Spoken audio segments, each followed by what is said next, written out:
נחמה שלי, הצעירה של שלושת הבנות שלנו. קשה עדיין לדבר עלייך בעבר. אני נחמה פלדמן, עליתי ארצה בשנת 1971, בגיל 7 מטורונטו שבקנדה.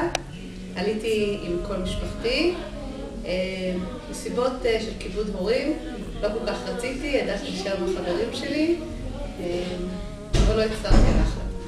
בוטח בו ליבנו ושלום לא יחזור. את תמיד הבאת לנו ולכל המשפחה רק אושר וכבוד. אבל גילינו אחרי שעזבת אותנו שכל היישוב שפדואל הם היו כמו המשפחה שלך, שגם הם קיבלו ממך אהבה ללא סוף. כל כך קשה לכתוב דמעות, קשה לשאת את הדממה, כל כך קשה לשיר דמעות וניתננו נחמה.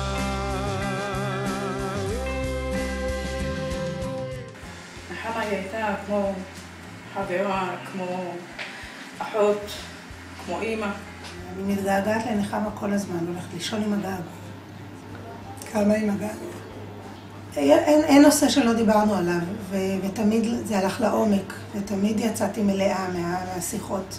כל שיחה הכי פשוטה נהייתה שיחת נפש. וזה חסר, אני בטוחה שאני עוד לא יודעת כמה זה חסר וכמה זה יחסר, אני עוד רק נוגעת בשוליים של החיסרון. לא יודעת גם אם הייתי שואלת אותה, נחמה, ראית מה הוא כתב, ראית מה הוא עשה, ראית איך מדברים, ראית... כאילו לא היה בליבה על אף אחד, זה לא היה בכלל, לא היה אישו בשבילה, אלה אנשים ביישוב וככה, ובסדר, ואיתם ננצח. הייתה מוכנה לקבל כל אחד עם השגעונות שלו, עם הדברים שהוא דווקא רצה לעשות. גם אם זה לא היה נראה לה, גם אם זה לא התאים לה, הייתה מוכנה לוותר על מה שהתאים לה, כדי שהשני ירגיש בנוח. היה פעם איזשהו, נקרא לזה בלגן עם הנוער מסוים, והשאלה הייתה, האם לידע את ההורים בבלגן הזה של הילדים. והרגישות הגדולה שלה זה מתוך ההכרה גם של המציאות של הנוער, גם המציאות של ההורים, מה ההורים יכולים לעשות במציאות הזאת, ובכלל להגיד, האם כל מהלך שאנחנו הולכים לעשות, איזה תוצאה זה ייתן. זה פיתה באמת איזשהו משהו מאוד מאוד עוצמתי אצלה, של לדעת לעשות איזשהו סקירה מהירה של כל המציאות, ולראות רגע מה הדבר היעיל והנכון ביותר שאני הולכת לעשות. כאילו היה לנו מעין ויכוח כזה, אז אמרתי לנחמה שאני ממש מצטערת, כאילו גם לא מספיק הבנתי אותה בתוך הקושי שהיא נמצאת בו, כי היה קשה לי לקלוט שנחמה יום אחד לא תהיה פה. ואז שאני שולחת לה SMS, אני מבקשת ממנה סליחה.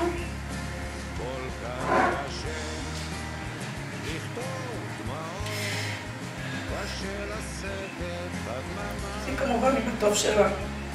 מה את מדברת בכלל? לא עשיתי שום דבר, לא קרה שום דבר, לא, אני לא מדברת בכלל. כשהייתי מתנצלת למה אני לא בשום ועדה, היא הייתה תמיד עם עין טובה. מה פתאום? בטח שאת עושה, ואת עושה את זה, ואת עושה את זה, וחוץ מזה את מאוד עסוקה. גם הנקודה הזאת של העין הטובה תמיד ליוותה אותי.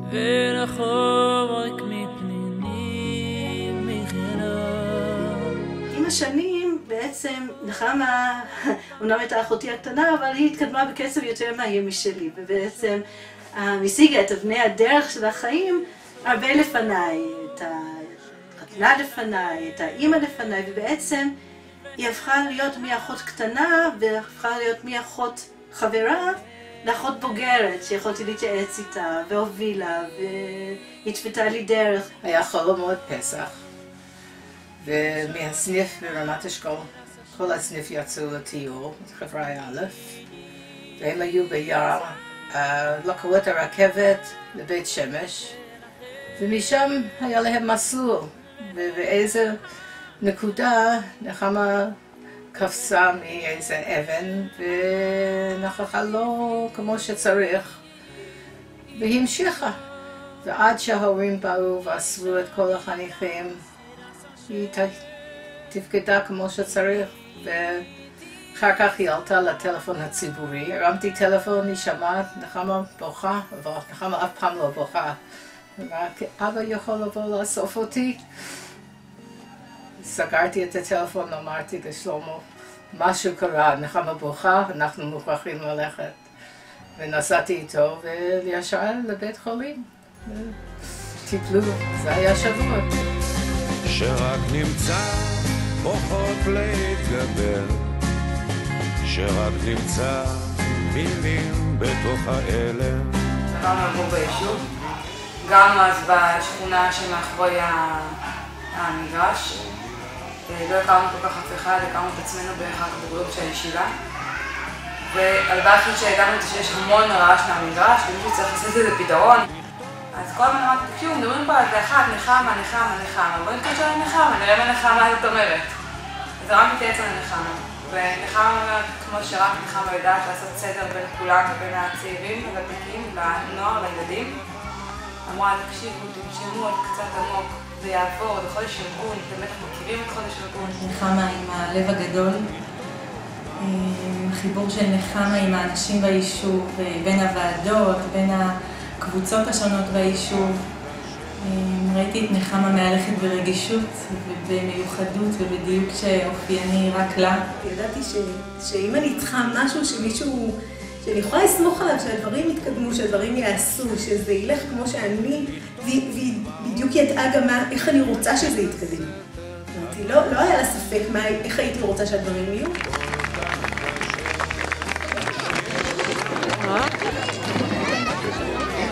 ערב טוב. הנושא שנבחר השנה על ידי המדינה כמבטא את יום העצמאות ה-52 של מדינת ישראל היה שונה אבל שווה. אנחנו צוות הערב לגמרי במקרה בחרנו באותו נושא, גוונים באחדות. דיברנו בחודשים האחרונים על שני דברים שהיא רוצה להיות נוכחת בהם. זה החתונה של שירה והסיום קורס קצינים של יוסף. וב-SMS שהיא התאמצה לשלוח לי אחרי, אני אקריא אותו. היה מקסים ומרגש, שמחה שהצלחתי להגיע והצלחתי גם ליהנות. בחתונה של אוריה בעזרת השם גם לרקוד. היה לי כבר לפחות פעמיים בשבוע שהרגשתי את נחמה חיה עוד 2 דקות, כי אמרת לי להתקשר לנחמה ולא יצאה להתקשר לנחמה. אני עדיין כאילו מרגישה שהיא נמצאת פה. השבוע סיפרתי לאבי, קיבלתי SMS, ואז כתוב שם, מנוחה תודה רבה, רענה ממש שמחה. היא ממש נהנתה וממש שמחה. ממש הקפיץ לי את הלב ואמרתי, וואו, כאילו נחמה חזרה. הרבה פעמים אני מוצאת את עצמי בסיטואציות שאני רוצה לקחת את הטלפון ולכתוב לנחמה את ההודעה שמתי את יכולה לדבר ואני צריכה עזרה בעין טובה. ואין לי למי להתקשר. דמעות, קשה לשאת את הדממה, כל כך קשה. לעילוי נשמת נחמה בת שלמה אליעזר. אוכלים נוחלים נגובים בידיים מסורבות בתרומה, אבל לא בקודש. באותו הלילה שבו נחמה נפטרה, אנחנו החלטנו בתור שבט לקחת עלינו פרויקט ללמוד משניות לעילוי נשמתה. בחרנו את מסכת חגיגה, ומאז ועד היום אנחנו משתדלים כל יום ללמוד 2 משניות, ותמיד זוכרים שזה רק קצת כל מה שהיא עשתה בשבילנו. אומרים שכאילו שלומדים משניות על המת, ככה הוא יותר עובד נחת מהעולם הזה. הוא מראה לעצמנו, גם נחמה הייתה חשובה לנו, ואיך אנחנו רוצים להמשיך את הדרך שלה, וגם מחזירים לה קצת בעצם במה שהיא הביאה לנו.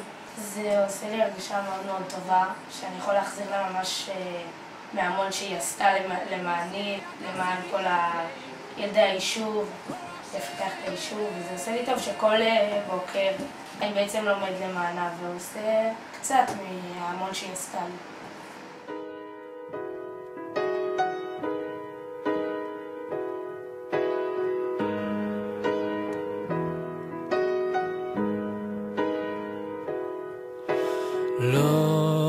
אפחד כי לעולם איני בודד, לא אאבד כי לצידי תמיד עומד אל גדול ונורא אשר במוצא פיו ברא עולמות ונשמות ואת ארצו היחידה.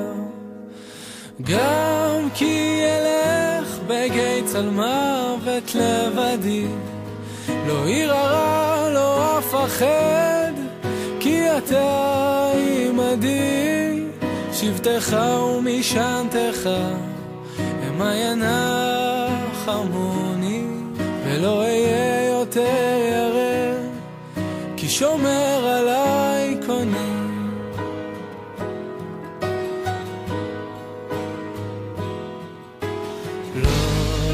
קנה מכל מכשול, מכל בחינה, ראשי ענר כך אקע בצרה לעזרה ומחילה מאל שומע תפילה. אם נבקש ונתעקש תעלה תפילתנו כעולה. גם כי אלך בגיא צל מוות לבדי, לא ירא רע לא אפחד כי אתה עמדי, שבטך ומשענתך המה ינחמוני, ולא אהיה יותר ירא כי שומר עליי קוני.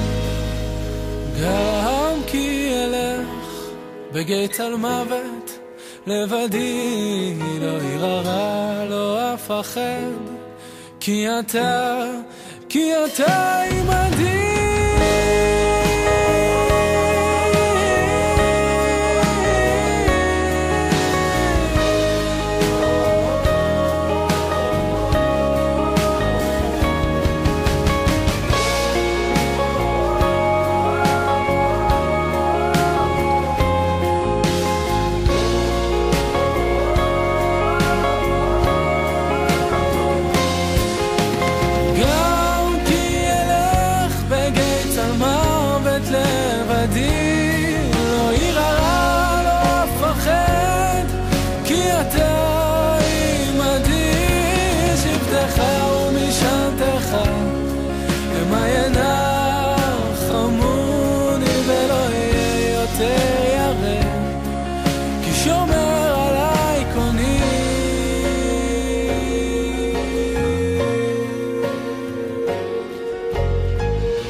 החור שיש לי בלב לא ייסגר, אבל צריכים ללכת הלאה.